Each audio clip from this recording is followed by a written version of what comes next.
కార్యకర్త అనేటువంటి వాడు ఎప్పుడైతే వ్యక్తి ప్రధానం అయిపోతాడో, వ్యవస్థ ప్రధానం కాకుండా పనిచేస్తాడో, అప్పుడు పార్టీ నిర్వీర్యమవుతుంది.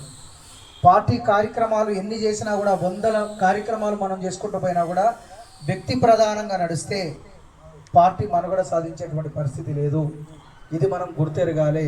మనం నమ్మినా నమ్మకపోయినా ఇతర పార్టీలకు మనకు తేడా ఏంది అనేటువంటి విషయాలపైన కూడా చాలామంది మాట్లాడారు.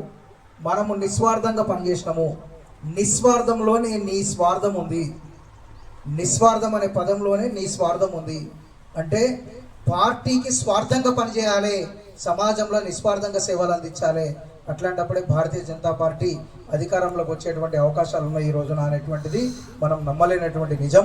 కాబట్టి ఏ సెకండ్ దొరికినా, ఏ మినిట్ దొరికినా, ఏ సభలకు పోయినా, ఏ మీటింగ్లకు పోయినా, ఏ దావత్కు పోయినా, ఏ ఫంక్షన్కి పోయినా, ఏ కూడల్లో నిలబడ్డా, ఎక్కడ నలుగురితో ఛాయ్ తాగినా మన యొక్క నరేంద్ర మోదీ గారి పేరు చెప్పుకొని మనం ఈరోజు అధికారంలోకి రావాల్సినటువంటి అవసరం ఉంది అనేటువంటి ఇంకోటి చెప్తా ఉన్నా.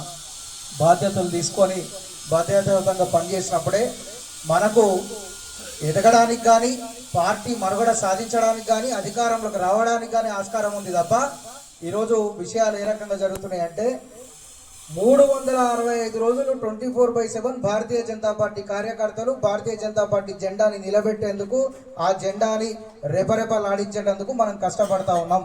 కానీ ఫలితం ఎందుకు వస్తలేదు అనేటువంటిది కూడా ఒక వ్యక్తిగా మనం ఆలోచన చేసుకోవాలి.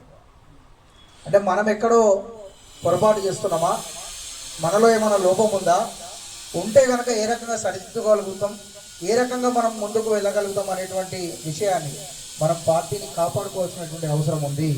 మోదీకే సాత్ భీ, మోదీకే బాత్ భీ, ఇది మన నినాదం కావాలి ఇప్పుడు. ఎందుకంటే కేవలం మోదీ గారి పేరు చెప్పుకొని మనము ఎలక్షన్లకు పోదామా, స్థానికంగా కూడా మనం కష్టపడదామా అనేటువంటి విషయాలపైన మనము ఈరోజు ఆలోచన చేయాల్సినటువంటి అవసరం ఉంది.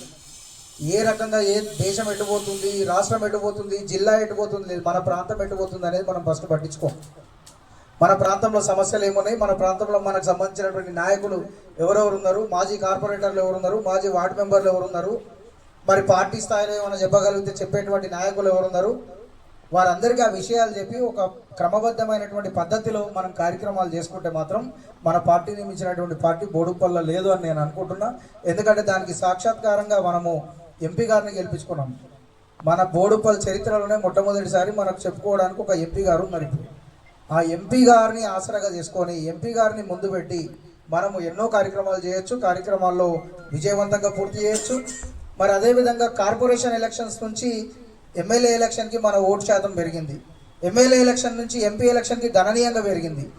ఆ ఎంపీ ఎలక్షన్కి పెరిగిన దాన్ని ఇంకా డబల్ చేసుకునే ప్రయత్నం చేయాలి తప్ప దాని నుంచి తగ్గిందంటే మాత్రం మనందరం వైఫల్యం చెందినట్టే అనేటువంటి విషయం మనం గుర్తెరగాలని తెలియజేస్తూ, అందరికీ కూడా ఈరోజు ఒక చక్కని కార్యశాల ఏర్పాటు చేసినందుకు